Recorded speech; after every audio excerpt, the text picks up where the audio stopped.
So we're going to continue looking at DNA, and here we're going to start talking about the structure of DNA. We looked at, of course, single-stranded DNA. We looked at the sugar-phosphate backbone and how it's linked up through these phosphodiester bonds and how the bases can alternate. But here we're going to start looking, or we're going to look at the nature of double-stranded DNA. Our chromosomes contain double-stranded DNA. Most organisms contain double-stranded DNA. That's basically how it exists, although I will say that there are viruses, some viruses, which have a DNA genome which is single-stranded. So double-stranded DNA is not universally the case. There are some cases, particularly in viruses, that have single-stranded DNA. But we're going to focus on double-stranded DNA, what it looks like, what the implications are.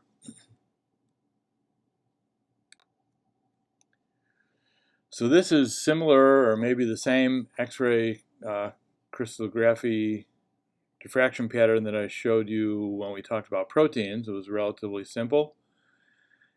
And this was the image, or images like this were used by Watson and Crick to discover or to discern that DNA was double-stranded. Of course, the image was created by Rosalind Franklin. She always didn't get credit for that, but she's the one who did the X-ray crystallography and generated these beautiful patterns that Watson and Crick basically used to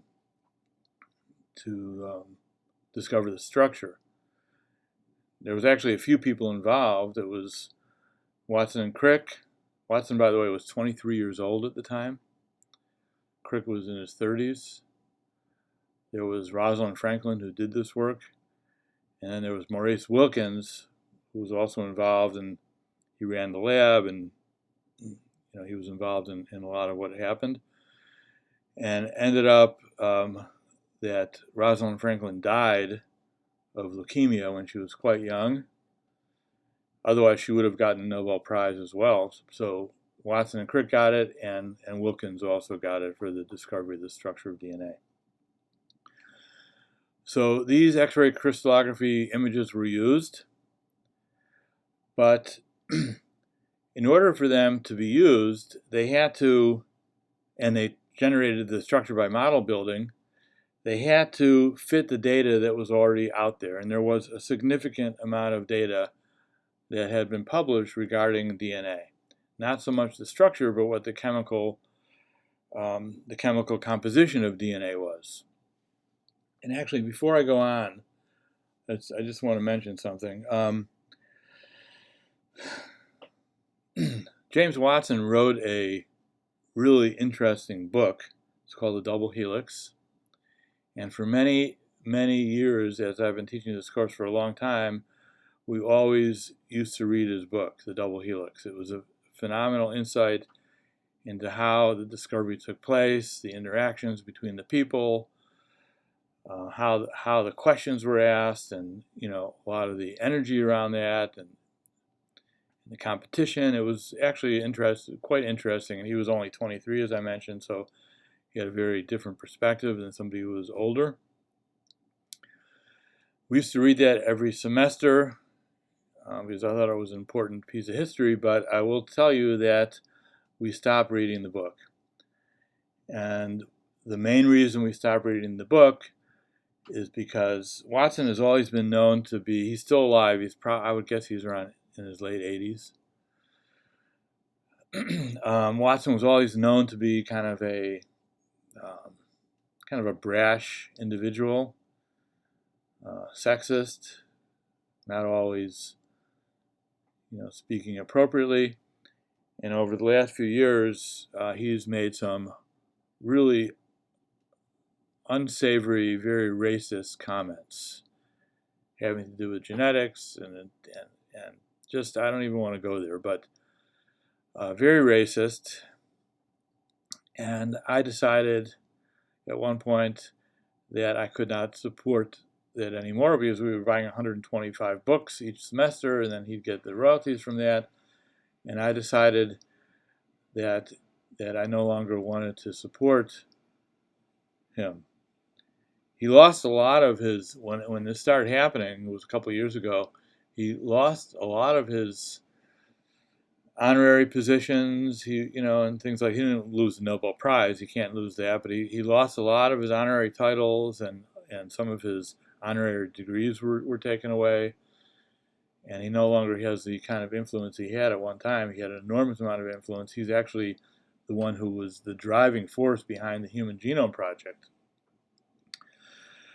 But especially today with the kind of things that have been going on, and I just feel that it's just inappropriate to support somebody who's racist like that.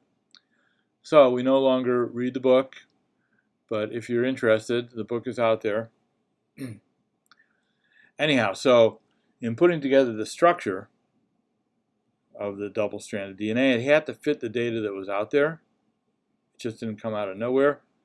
And so there was a lot of biochemical data that was indicating that there was some interesting properties of DNA. So I just want to tell you a little bit about those. Those were done by a biochemist named Erwin Chargaff. And he developed what are called the Chargaff rules. So these are the Chargaff rules. So Chargaff was strictly a biochemist, so he was analyzing the biochemical, not the structure of DNA, but the biochemical composition of DNA. So he understood there was a sugar, and there was phosphates, and there were the different bases. And he found a number of things that were quite interesting, although at the time people did not know what to make of it. But in retrospect, we'll see that it makes a lot of sense. So first of all, one of the things he found in analyzing DNA composition was that the moles of purines, which are the A and the G, the moles of purines equal the moles of pyrimidines, T and C. And that's because we know now in retrospect, we know the structure, that's because purines base pair with pyrimidines. We'll look at the base pairing later. The moles of adenine equal the moles of thymine, and the moles of guanine equal the moles of cytosine. So there was some indication that there was some symmetry in the molecule. There was some symmetry, some chemical symmetry, but it was not at all clear what it was. And then finally, that the base composition of DNA varies from one species to another. And now that we understand that DNA contains the genetic information, that and the sequence of bases is what carries that genetic information, then it makes sense that different species would have different base compositions. More G's, more A's, more T's, and so on. It varies. So when Watson and Crick were building the structure, these rules, in a sense, had to be used in order to validate what they had found. So when they put together the structure using the X-ray crystallography, and they saw that it was held together, two strands were held together by base pairing, hydrogen bonding between certain bases, what they found was that the only way it worked was if adenine base pair with thymine, and guanine base paired with cytosine. And when they looked at Chargaff's rules and they go moles of A equal moles of T, it's like, yo, okay, that makes sense. It fit. So they did have some things to go on in order to help them build their model. So these are Chargaff's rules. They're very important at laying the basis of understanding the structure. So let's take a look at what happens during these base pairing events. So here it shows, very simply, just four nucleotides. And the two strands of DNA are held together by hydrogen bonds. And, like I said, between the complementary base pairs. And so cytosine base pairs with guanine. Pyrimidine base pairs with purine. That's why the moles of pyrimidines were always equal to the moles of purines. And then thymine base pairs with adenine. Again, pyrimidine and purine. So that's the nature of the base pairing. Now you look and see how that occurs, and between the guanine and the cytosine, there are 3 hydrogen bonds, and you can see how those occur coming off of the oxygens and hydrogens and nitrogens off of the base. And then adenine and thymine contain 2 hydrogen bonds. So in terms of the chemistry, the cytosine, the GC base pair is stronger, is more tightly held together than the AT base pair. And that's because of that extra hydrogen bond. It's not a very strong bond, but when you have a lot of them together, a lot of nucleotides, it makes a difference. So G's and C's are more tightly held together than A's and T's.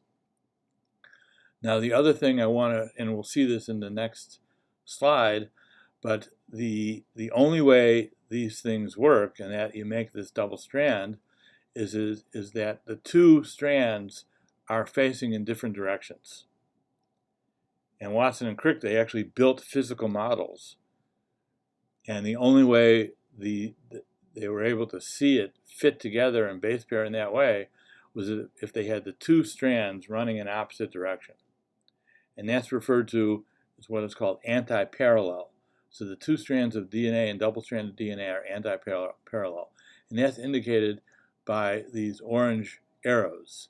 So you have, on the left-hand side, you have the 5' end at the top and the 3' end at the bottom.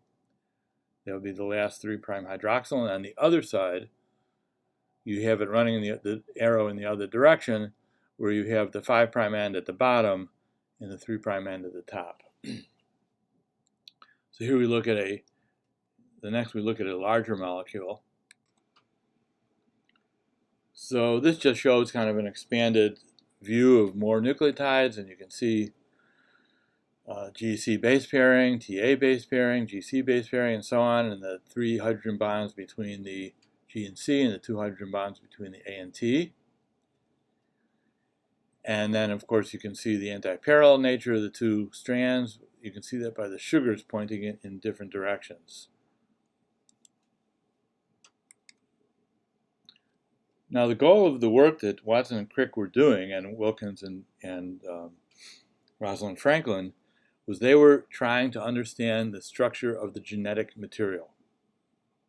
Understanding the structure of the genetic material.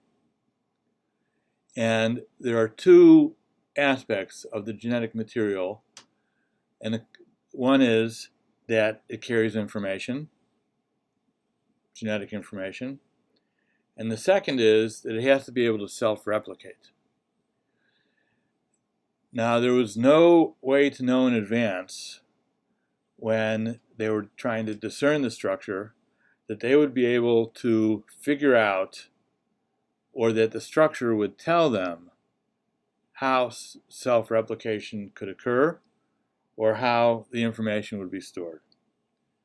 But it turned out the minute that they made the structure, they knew it was right. It was just too perfect to not be right. And the second is, it immediately indicated to them how self-replication can occur. It's not intuitively obvious how a molecule would be able to self-replicate, copy itself. And when they saw this structure and they came up with the base pairing, it was a no-brainer.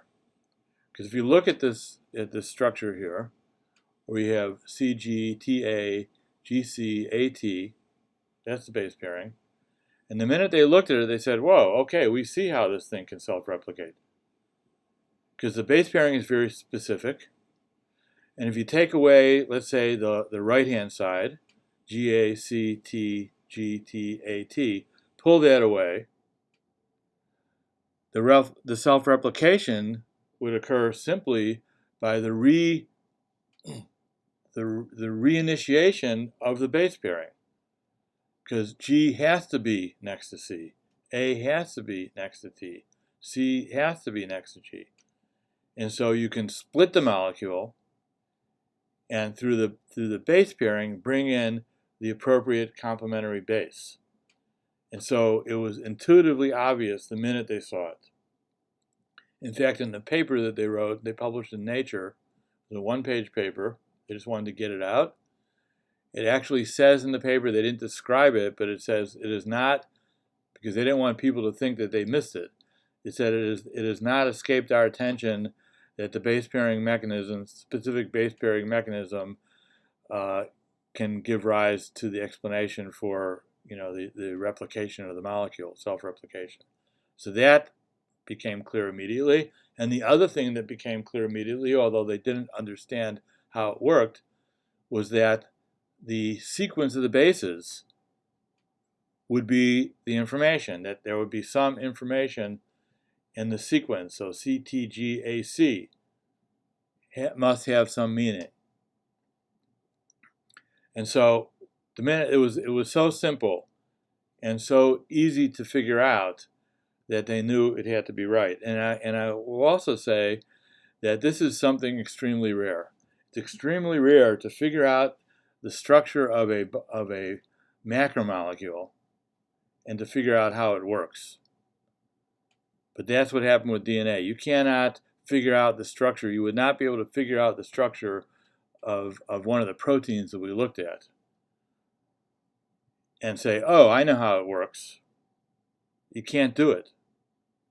But with this structure, it was so simple and so easy that it became intuitively obvious, and that's extremely rare.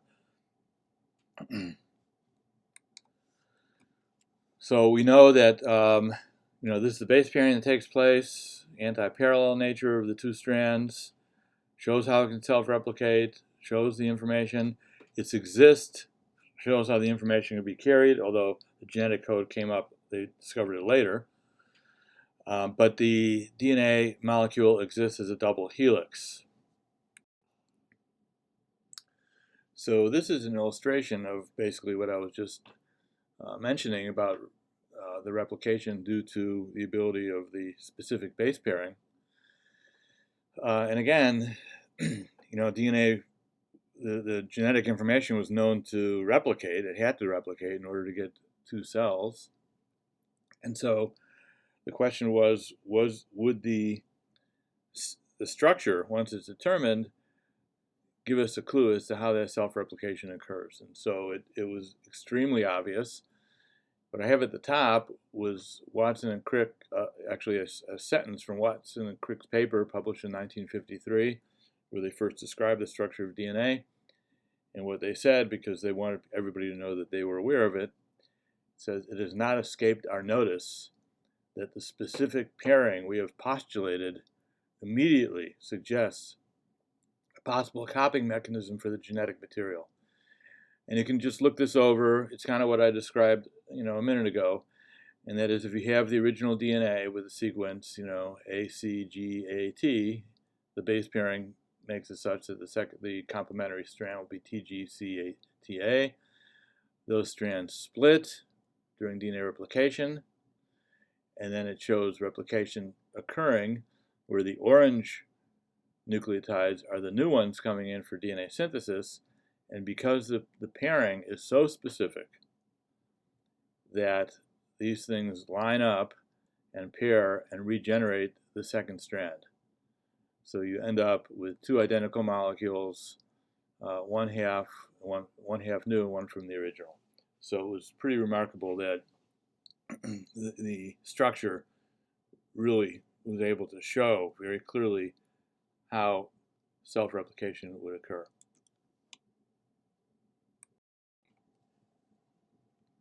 So this is the classic, classic Watson-Crick double helix.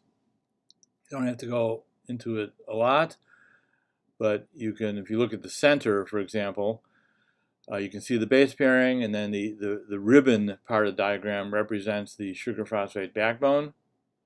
It turns in a right-handed helix with exactly 10 base pairs per turn. So it's a very uniform helix.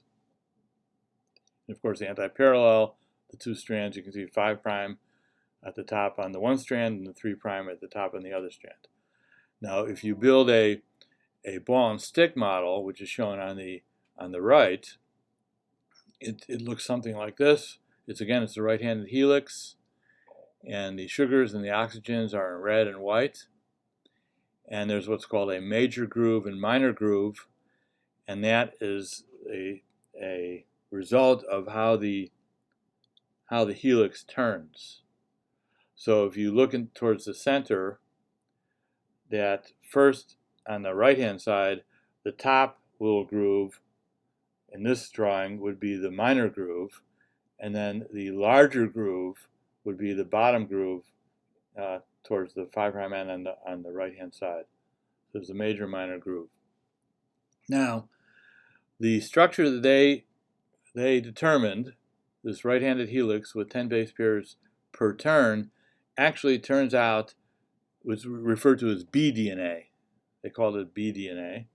It actually turns out that it's not the only type of helix. There are other helices that exist in the cell and in nature, and I have that shown on the next slide.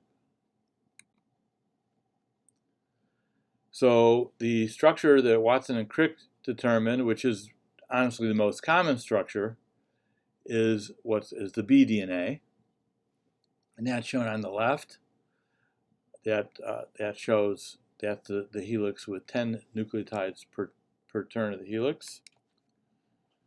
And there's two other forms. There's what's called aDNA and zDNA. aDNA is a more compact form of DNA. It's also a right-handed helix, but that occurs under conditions of some slight dehydration in the environment. So removing some water, it compacts and it generates 11 base pairs per turn. So it's a more compact helix, 11 base pairs per turn. And then there's zDNA, which also occurs, and this occurs in cells. This is actually a left-handed helix. It's completely different. They missed this one. It's a left-handed helix. It turns the other way, and it's 12 base pairs per turn, so it's also more compact. And this occurs in regions of DNA. It tends to occur in regions of DNA which are GC rich, so lots of G's and C's, whole run of G's and C's together. It makes there's more hydrogen bonding. It creates a different kind of tension on the DNA, so you end up getting a left-handed helix with 12 base pairs per turn. So there are 3 different types of helices that have been identified. Now, the double-stranded DNA, of course, is held together by hydrogen bonding, but single-stranded molecules can also undergo base pairing, internal base pairing. And I want to show you that, and that's next. So what's shown here is that single-stranded molecules, and this could be RNA or DNA, can undergo internal complementary base pairing. So what I have written out on the left-hand side is a single-stranded molecule. So you see the 5' end, the 3' end, and then there's a whole bunch of sequences, GAT, CAT, GCC, and so on.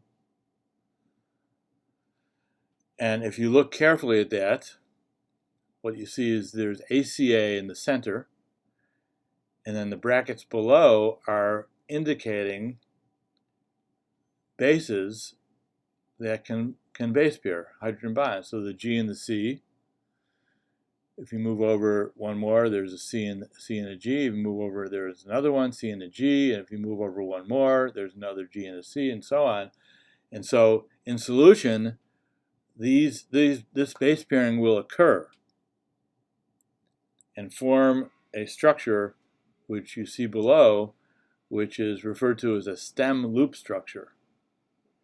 A stem loop structure creates a stem, which is due to the base pairing, and then the loop represents the few kind of nucleotides on top that are not base paired. And this turns out to be extremely common. It occurs all the time, particularly with RNA, which tends to be single-stranded. So we know, for example, it shows below that transfer RNA undergoes this internal base pairing in order to make that kind of a cloverleaf structure. But also messenger RNAs have all these stem loop structures that occur due to internal base pairing, and they form very important structures that that regulate the usage of these RNA molecules. And what's shown on the right just comes from the textbook and is showing an RNA molecule. We know it's RNA because it has U's in there, showing that it can undergo base pairing and form these kinds of structures. And that's what we see in nature. In the next slide, I want to show you what ribosomal RNA looks like, thought to look like. So this is an example of a ribosomal RNA, and it undergoes an enormous amount of internal base pairing, and it creates what's called RNA secondary structure. And so you can see all the base pairing that occurs, and you can see all the stem loop structures that are there. And these are very specific interactions, and it causes very specific conformations. And these give rise to a number of different things. One is that ribosomal proteins will bind to the ribosomal RNA. And so some of these structures would represent specific binding sites for proteins. But in addition, as I mentioned when we talked about RNA, that RNA carries out the enzymatic activity of a ribosome and generates the peptide bond, connects the amino acids together. And that's an enzymatic activity that's carried out by this RNA.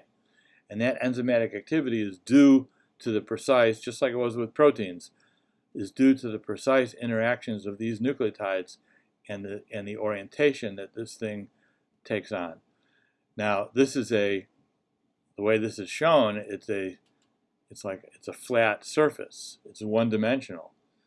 But in reality, it's not one-dimensional. It actually folds up more like a protein would fold up. So it becomes three-dimensional and that three-dimensional shape is what would provide the site for the enzymatic activity of the protein synthesis. So the ability of nucleic acid to base pair by hydrogen bonding not only is responsible for the double-stranded DNA molecule, but is also responsible for these very complicated structures. And we'll see on messenger RNAs how important these kinds of base pairing regions are. Okay, the next thing I want to do, and we're going to continue, is I want to talk, since DNA is double-stranded, there are some very important properties, experimental properties of double-stranded DNA that I want to talk about because it leads to some important ways that we can use DNA for different kinds of analyses. So let's look at the first one that I have here.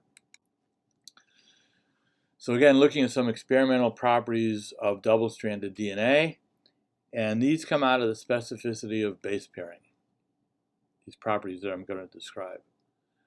The first property is what's called DNA denaturation. That is, so on the left-hand side, you see just a drawing of double-stranded DNA, and you can denature DNA. That means cause the two strands to come apart by increasing the heat. So if you heat DNA to a high enough temperature, the two strands will come apart, and you'll get two single-stranded molecules. And the temperature at which the DNA denatures is often used experimentally to kind of characterize the molecule. So there's a value called Tm, which is referred to as the melting temperature of the DNA. And the Tm, it's kind of like when we talked about the enzymatic activity, that the enzymes, there was a Km that was measured by one half of the Vmax. The Tm is a measurement of the temperature at which the DNA begins to unwind. So if you look at the graph on the bottom, we have temperature along the x-axis from 40 degrees to 100 degrees, which is boiling. And then we have on the y-axis percent, it should say percent single-stranded DNA. Percent single-stranded DNA. Goes from 0%, which means 100% 100% double-stranded, and then as you go from 0 to 100, 100 means 100% single-stranded. Now, let's just look at the middle one where I have that drawn with the TM. As you increase the temperature, what you see is you go from 100% double-stranded or 0% single-stranded. You go from that to, as you increase the temperature, you start to see an increase. So the DNA is denaturing, and eventually it plateaus out where you get 100% single-stranded molecules. And the TM is a measurement, represents the temperature at which 50% of the molecule is denatured, 50% single-stranded. So it's a number that's used to give us an indication of the base content. So as it turns out, because of the 3 hydrogen bonds between the G and the C, if you have a DNA molecule that has a high content of G's and C's, that extra hydrogen bond makes it much more difficult to denature. If there are a lot of A's and T's, there's only 2 hydrogen bonds between those, and so it makes it a lot easier to denature. You need a lower temperature. So if we look at the top line, where we have, well, the middle line had 25% GC. Okay, so that has a TM. If we were going to estimate, maybe somewhere 70, maybe around, I don't know, 90 degrees or 85 degrees. Now, if you look at the top molecule, the top line is 12% GC. That means 88% A's and T's. So that molecule denatures much more easily at lower heat. And so if you look at the TM there, the TM would be around 70. At 70 degrees, you get 50% of the DNA denatured. If you look at the lowest line there, which is 80% GC, which is a very high GC content, and you look at you try and measure the TM of that, then at 50% denaturation, you need to raise it to maybe 90 degrees or close to 100 degrees in order to get 50% denatured. So the extent of GC content is a function of how the temperature at which you need to denature. Higher the GC, higher the temperature. Lower GC, higher AT, lower temperature. So this is something that's used as a way of initially characterizing DNA.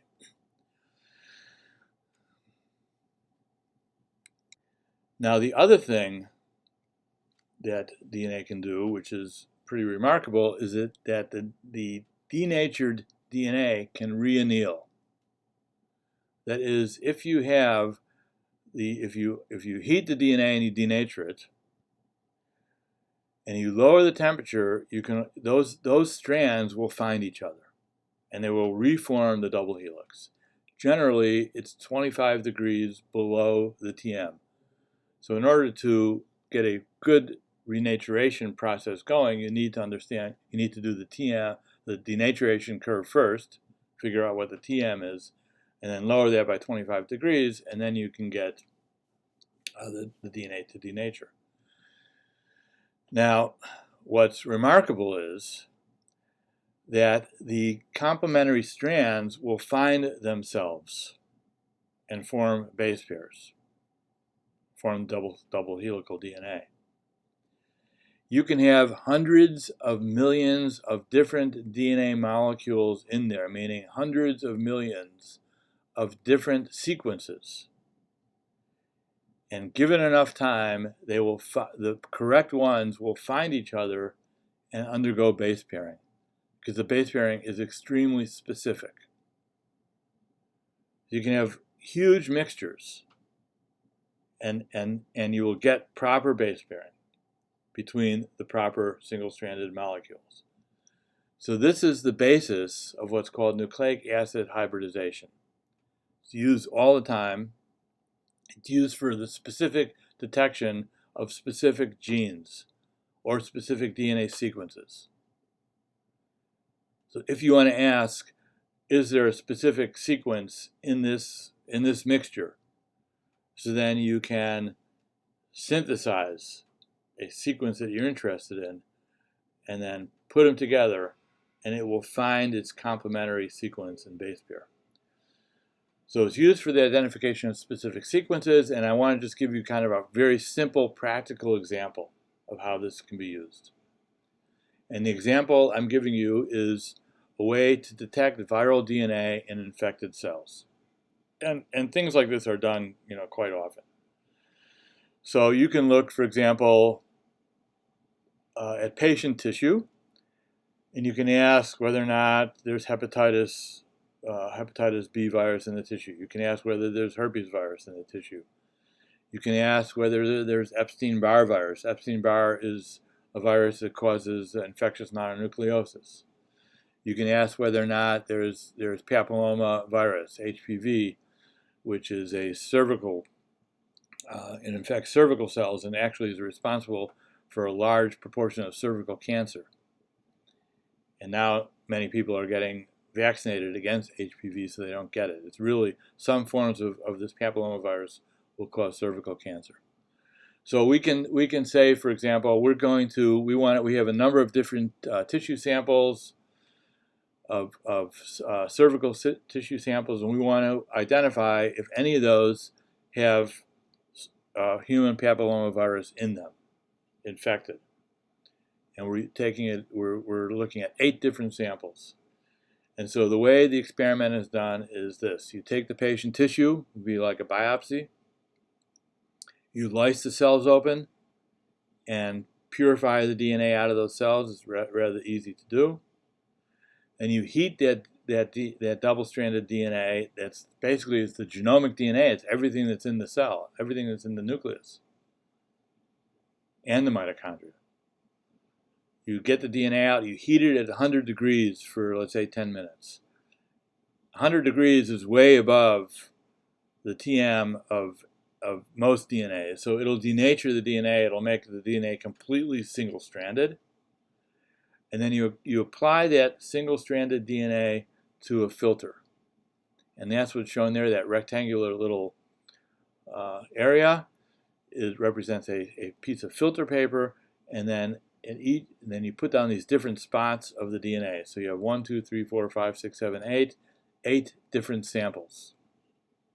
They're single-stranded on the filter.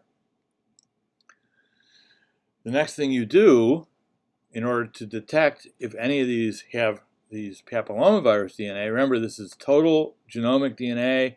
Some of them may also have papillomavirus DNA, which would be a small, minuscule fraction of the total. But the way you do it is you get some papillomavirus DNA, and you can do this a number of ways. You can grow the papillomavirus in the lab and purify the DNA, or you can purchase it. There's companies that generate this stuff, and you can buy it, commercially. So you get the papillomavirus DNA, and then you use that as a way to probe your samples. So here again, we're testing for human papillomavirus DNA, and so you have the filter with all the samples on there. What I said is you obtain pure HPV DNA, either by purifying it or purchasing it. You boil it, make it single-stranded, and then you label the DNA. You mark it either with a radioactive tracer. So a lot of times you'll use radioactive phosphate, because phosphate is part of the DNA, so you can make it radioactive. Or you can use a fluorescent tag or a fluorescent dye that will attach to the DNA molecule. So there's a way to trace it. So you get the DNA, you make a single-stranded, you label it one of these ways, and then you put it into solution that's shown on the left. You put it into a tube or a small beaker with saline solution, so there has to be some salt there. And so what's shown in there is the filters in the vat, in the tube with the solution, and then you throw in the labeled DNA. And the labeled papillomavirus DNA is indicated by those little single strands, and then the little dot represents the label. Now what happens is, in that solution, the complementary DNA sequences will find themselves. So you'll get double-stranded DNA in solution because the papillomavirus DNA is double-stranded, but we denatured it. So that comes back together. But in addition, if there's any, even a little tiny bit of papillomavirus DNA in the samples that we took, then some of those molecules will base pair with the molecules that are on the filter. And that's shown on the right-hand side. The spots are shown as dark. So you take that out, take the filter out, you wash it, and you lay it out, and then you identify which samples are labeled either by detecting the fluorescence or by detecting which one's is radioactive. And what we see here is sample number 1 and sample number 5 are either radioactive or fluorescent, depending on what we use. And so we have determined, using this nucleic acid hybridization technique, we've detected the human papillomavirus DNA in these human samples. Now remember that we're taking total genomic DNA on the filter, which is an enormous amount of DNA, and the papillomavirus DNA is just a small amount of that, just a small fraction. But what I said earlier, and this kind of illustrates that, is that even among a mixture, the DNA will find its partner and base pair. So this has become an extremely powerful technology. Let me just show you how it's used now. So this nucleic acid hybridization is the basis for what is called microarray nanotechnology. It's used to detect specific sequences among mixtures. It can also be used to detect RNA, messenger RNA, because RNA will base pair with DNA because of the base pairing.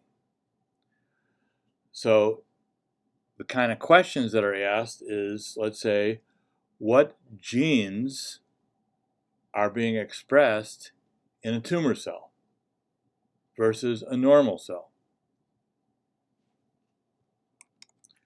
So the way an experiment like this is done is on that little slide on the bottom, it's called a microarray slide.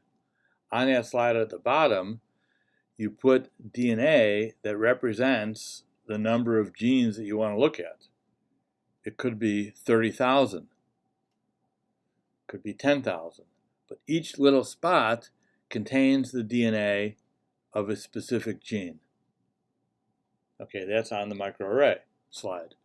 Then what you do is you take the tumor cells and you purify the messenger RNA and you label it with, let's say, a red a red fluorescent dye. And you take control cells, which would be normal cells. You purify the RNA from that, and then you label that with, let's say, another fluorescent dye, which is green. You mix those together, and then you hybridize it, just like I showed you. You put it in solution, and you hybridize it to the microarray slide. So if there are genes that are highly expressed in a tumor cell, those spots will show up red. So it's a basis for understanding what genes are expressed in different cell types. And this is a technology that is highly used. It's called microarray because the arrays are very small. This is an example of a gene chip. There's a company called Affymetrix which does this. So on the left-hand side, and these are tiny. You can see that's a little match on the bottom. This is to show you the size of these things. The chip is on the inside, that square. So this is the Affymetrix gene chip of the human genome. Contains every single gene in the human genome on that chip. And then that's on the right-hand side is the gene chip for a mouse genome. It contains every single gene in the mouse genome on the chip. So we're talking about very tiny spots. And then you put these chips in, and you in the machine that has the solution, carry out that hybridization, and you get results that look something like this. So here you have just showing the chip, and it's showing just one tiny little part of the chip being amplified. Those are all individual spots which represent hybridization events. So you can evaluate the expression in different cells or after different treatments or in cancer cells. Just give you an example, and this is just kind of a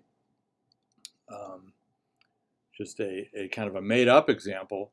It's showing you in condition A, condition B, condition C of a particular cell type, differentially regulated genes, and the genes in red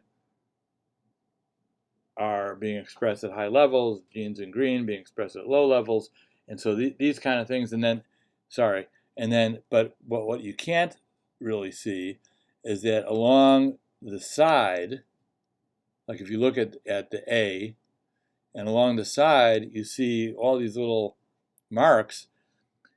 What's going on here is there's like thousands of different lines going horizontally across. Each tiny line, which you can't see, but each tiny line represents a different gene. And so those marks that are along the side are pointing out, kind of bracketing different classes of genes. Okay, anyhow, this is microarray analysis, and the point I wanted to make was that because of the double-stranded nature of DNA and the specificity of the base pairing, that the hybridization technology is extremely powerful for identifying specific DNA sequences or RNA sequences, and it can be used in these kind of ways. Okay, we will end here, and the last thing I'm going to talk about next time will be the information content that's in DNA. Because again, DNA doesn't do anything but hold information, and so we just want to look a little bit at that. Okay, have a good rest of your day. Until next time.